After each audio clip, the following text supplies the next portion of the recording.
Hello बच्चों, कैसे हैं आप लोग। तो एक बार मैं फिर हाजिर हूँ रिवीजन सीरीज लेकर और हम लेक्चर थर्ड का रिवीजन करने वाले हैं।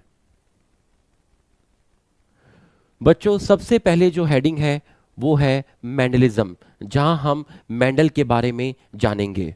मेंडल साहब पैदा हुए थे 22 जुलाई 1822 में। 1884 में इनकी डेथ हो गई थी और जीते जी इनको कोई भी रिकॉग्निशन नहीं मिला था। इनके मरने के करीब आपके 16 साल बाद, मतलब 1900 में, तीन साइंटिस्ट थे जिन्होंने मेंडल का काम दुनिया वालों के सामने लाए।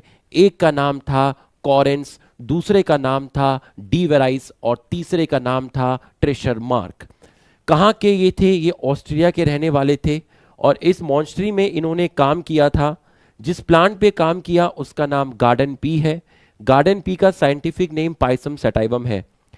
इन्होंने 1856 में काम स्टार्ट किया और 1863 तक इन्होंने काम किया, मतलब 7 इयर्स तक इन्होंने अपने एक्सपेरिमेंट कंडक्ट किए पी प्लांट के ऊपर। किस सेंचुरी के साइंटिस्ट थे? 19 सेंचुरी के ये साइंटिस्ट थे। मेंडल का काम जिस जर्नल में पब्लिश हुआ, उस जर्नल में मेंडल का काम जिस हेडिंग के साथ पब्लिश हुआ, मेंडल के पेपर की जो हेडिंग थी वो थी experiment in plant hybridization. Mendel ने टोटल कितने कैरेक्टर स्टडी किए? 7 कैरेक्टर स्टडी किए। और टोटल अगर मैं बात करता हूं वैरायटी कितनी ली थी, उन्होंने 14 वैरायटी ली थी। टोटल कॉन्ट्रास्टिंग ट्रेट बच्चों, round, wrinkled, yellow, green, tall, dwarf, तो कितनी कॉन्ट्रास्टिंग ट्रेट हो गई? 14 कॉन्ट्रास्टिंग ट्रेट हो गई आपकी। अगर मैं पेयर में बोलता हूं, अगर 14 कॉन्ट्रास्टिंग ट्रेट है तो कितनी पेयर ऑफ कॉन्ट्रास्टिंग ट्रेट होगी? 7 पेयर ऑफ कॉन्ट्रास्टिंग ट्रेट होगी। मेंडल ने जो कैरेक्टर स्टडी किए थे वो मैंने आपको लास्ट क्लास में बताया था कि मेंडल ने जो कैरेक्टर स्टडी किए थे वो टोटल 4 डिफरेंट क्रोमोसोम पे थे। कुछ कैरेक्टर फर्स्ट क्रोमोसोम पे, कुछ 4 पे, कुछ 5 पर और कुछ 7 पे। डोमिनेंट ट्रेट और रिसेसिव ट्रेट ये कॉन्ट्रास्टिंग ट्रेट होती हैं। जैसे टॉल आपका डोमिनेंट है, ड्वार्फ आपका रिसेसिव है। ये क्वेश्चन आपके पास दिया है, यहां पर बहुत सारी ट्रेट लिखी हुई हैं। इनमें कुछ ट्रेट डोमिनेंट है, कुछ ट्रेट रिसेसिव है। आपसे पूछा कितनी ट्रेट हैं जो होमोजाइगस और हेट्रोजाइगस दोनों में एक्सप्रेस होंगी। बच्चों, होमोजाइगस और हेट्रोजाइगस जो दोनों में एक्सप्रेस होती हैं वो डोमिनेंट ट्रेट होती है। कौन सी ट्रेट होती है? Dominant trait. और रिसेसिव ट्रेट सिर्फ होमोजाइगस कंडीशन में एक्सप्रेस होती है। क्वेश्चन में पूछा है जो दोनों में एक्सप्रेस हो, मतलब आप डोमिनेंट ट्रेट देखेंगे। Full pod shape dominant trait है, green pod colour dominant trait है, आपका yellow seed colour dominant trait है, राउंड सीड शेप डोमिनेंट है, टॉल आपका डोमिनेंट है। इसलिए आपका आंसर आया 5। How many trait can express in homozygous condition? Homozygous में कौन कौन एक्सप्रेस कर सकते हैं? होमोजाइगस में डोमिनेंट भी एक्सप्रेस कर सकता है, रिसेसिव भी एक्सप्रेस कर सकता है। इसलिए ये सारे के सारे इस क्वेश्चन के अंदर जाएंगे। How many trait can express in heterozygous condition? कौन सी ट्रेट है जो हेट्रोजाइगस कंडीशन में एक्सप्रेस कर सकती है? हेट्रोजाइगस कंडीशन में आपकी सिर्फ डोमिनेंट ट्रेट एक्सप्रेस कर सकती है, इसलिए आंसर 5 गया। How many trait can express only in homozygous condition? Only in homozygous condition. Homozygous condition में करने को एक्सप्रेस तो डोमिनेंट भी कर सकती है, लेकिन यहां पूछा है ओनली इन होमोजाइगस कंडीशन, तो यहां आप डोमिनेंट ट्रेट सेलेक्ट नहीं करेंगे क्योंकि डोमिनेंट ट्रेट हेट्रोजाइगस में भी एक्सप्रेस कर सकती है। होमोजाइगस में सिर्फ आपका रिसेसिव ट्रेट एक्सप्रेस करेगी, इसलिए आपका आंसर गया 5। मेंडल ने पी प्लांट क्यों सेलेक्ट किया? क्योंकि वो एक एनुअल प्लांट था। एनुअल प्लांट का मतलब होता है जो अपनी लाइफ साइकिल 1 साल में कंप्लीट कर लें, जिनके अंदर 1 साल में सीड का फॉर्मेशन हो जाए। तो ये 3 से 4 महीने के अंदर मटर के अंदर सीड बन जाते हैं, तो बहुत लंबा हमें वेट करने की जरूरत नहीं थी रिजल्ट के लिए। लाइफ साइकिल ये बहुत सारे ऑफस्प्रिंग प्रोड्यूस कर सकता है 1 ही साल के अंदर। बाइसेक्सुअल है तो नेचुरल सेल्फ पॉलिनेशन तो प्रेजेंट है। मेंडल चाहें तो क्रॉस पॉलिनेशन करवा सकते हैं इमेस्कुलेशन और बैगिंग टेक्निक को यूज करके। Cross artificial cross pollination possible, easy to cultivate, इसको इसका पैदावार करना, इसका कल्टीवेशन जो है वो इजी है। रीजन फॉर मेंडल सक्सेस, पहली बार मेंडल ने स्टैटिस्टिक्स और मैथमेटिकल टूल को यूज किया। उन्होंने अपने काम का सारा रिकॉर्ड रखा, जो भी उन्होंने एक्सपेरिमेंट किए उनका पूरा का पूरा रिकॉर्ड रखा। सैंपलिंग साइज, ऐसा नहीं कि उन्होंने एक बड़े प्लांट और एक छोटे प्लांट के बीच में क्रॉस कराया और एक बार बड़ा प्लांट मिल गया, नहीं, उन्होंने 1000 बड़े प्लांट लिए होंगे, 1000 छोटे प्लांट लिए होंगे। जब भी वो उनके बीच में क्रॉस कराते थे उनको कम से कम 1000 बार भी बड़े प्लांट मिले होंगे। इसका मतलब चीजें तुक्के में नहीं हुई थी, मतलब उनका जो सैंपलिंग साइज था वो काफी लार्ज था। Result prove with the help of experiment, कोई भी रिजल्ट जो उनका आया उसको प्रूव करने के लिए उन्होंने एक्सपेरिमेंट दिया। 1 और 2 कैरेक्टर पे मैंने यहां लिखा था वेट, अब आपको ये चीज समझ में आ गई होगी। एक कैरेक्टर की स्टडी करोगे तो मोनो हाइब्रिड क्रॉस, 2 कैरेक्टर की स्टडी करोगे तो डाई हाइब्रिड क्रॉस। तो उन्होंने एक बारी में मोनो हाइब्रिड और या फिर डाई हाइब्रिड क्रॉस किया। टेक्निक कौन कौन सी यूज की थी? Emasculation and bagging. Dominant and recessive, आप देखिए यहां मैंने एक पेरेंट लिया है ट्रू ब्रीडिंग। ट्रू ब्रीडिंग का मतलब होता है होमोजाइगस कंडीशन, तो आप जो पेरेंट लेते हैं वो होमोजाइगस लेते हैं। कैपिटल टी पेरेंट डिप्लॉयड है, ये मेल है, ये आपका फीमेल है, ये होमोजाइगस ड्वार्फ है।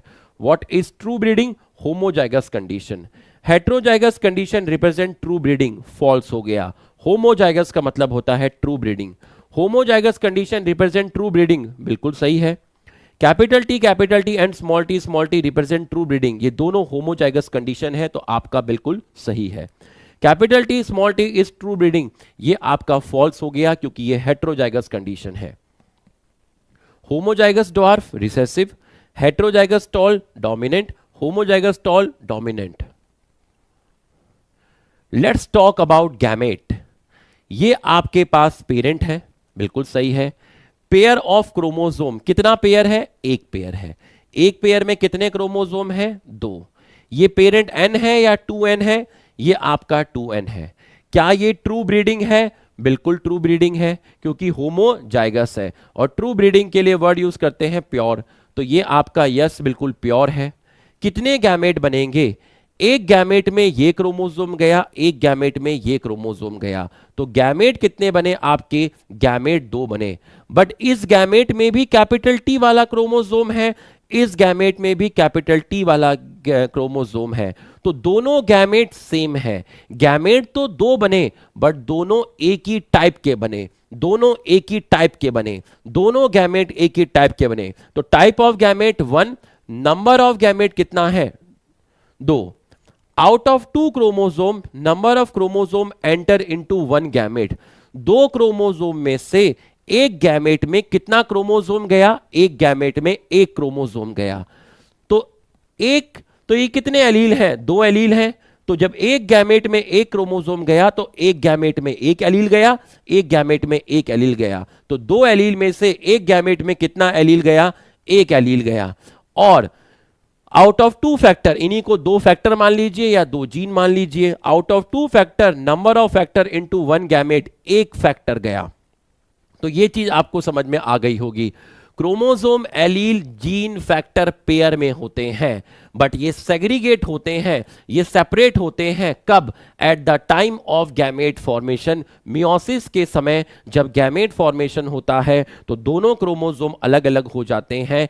एक गैमेट में एक क्रोमोसोम जाता है और क्रोमोसोम पर प्रेजेंट होते हैं एलील। जब क्रोमोसोम अलग अलग हो गए तो एलील भी सेपरेट हो गए, फैक्टर भी सेपरेट हो गए, जीन भी सेपरेट हो गए। समझ में आ गया होगा। इनहेरिटेंस ऑफ 1 जीन, एक जीन की स्टडी करना। इनहेरिटेंस ऑफ 1 जीन, एक जीन में कितना कैरेक्टर? एक कैरेक्टर। एक जीन में कितनी trait? 2 trait, tall and dwarf. Cross कैसा हो गया? मोनो हाइब्रिड क्रॉस हो गया। कितनी प्लांट वेराइटी चाहिए मोनो हाइब्रिड क्रॉस कराने के लिए या फिर डाई हाइब्रिड क्रॉस कराने के लिए? 2 वेराइटी, एक मेल पेरेंट एक फीमेल पेरेंट। कितने पेरेंट चाहिए? 2 पेरेंट चाहिए, एक मेल चाहिए और एक फीमेल चाहिए। तो एक जीन, एक कैरेक्टर, कैरेक्टर हो गया प्लांट की हाइट और उसमें ट्रेट हो गई टॉल एंड ड्वार्फ। ये मोनोहाइब्रिड क्रॉस, यहां मैंने एक मेल पेरेंट लिया, यहां मैंने एक फीमेल पेरेंट लिया, दोनों ही होमोजाइगस हैं, दोनों ही ट्रू ब्रीडिंग है, और मैंने आपको कहा जब दोनों में से एक ही तरह का गैमेट दो बार बने तो आप एक ही बार लिखिएगा। यहां से दो गैमेट बनेंगे बट दोनों गैमेट सेम बनेंगे, तो जब दोनों सेम हो तो आप एक बार लिख लीजिए 2n से n। देखिए capital T capital T capital T capital T, इसका मतलब है कि ये कैपिटल टी इस क्रोमोसोम पर है, ये कैपिटल टी इस क्रोमोसोम पर है, तो यहां से एक क्रोमोसोम आया, एक कैपिटल टी आया। जब दोनों सेम है तो आप एक बार में एक ही लिखेंगे, इसलिए मैंने कैपिटल टी से एक बार कैपिटल टी लिखा। यहां पर देखिए स्मॉल टी, एक गैमेट में एक ये गया होगा, दूसरे गैमेट में ये गया होगा, जब दोनों सेम है तो आप एक बार लिख लीजिए। तो 2n से क्या हो गया, n हो गया। दोनों को आपने मिलाया, कैपिटल टी स्मॉल टी, कैसा टॉल मिला, हेट्रोजाइगस टॉल मिला। क्या ये ट्रू ब्रीडिंग है, ये ट्रू ब्रीडिंग नहीं है। ट्रू ब्रीडिंग का मतलब होता है होमोजाइगस।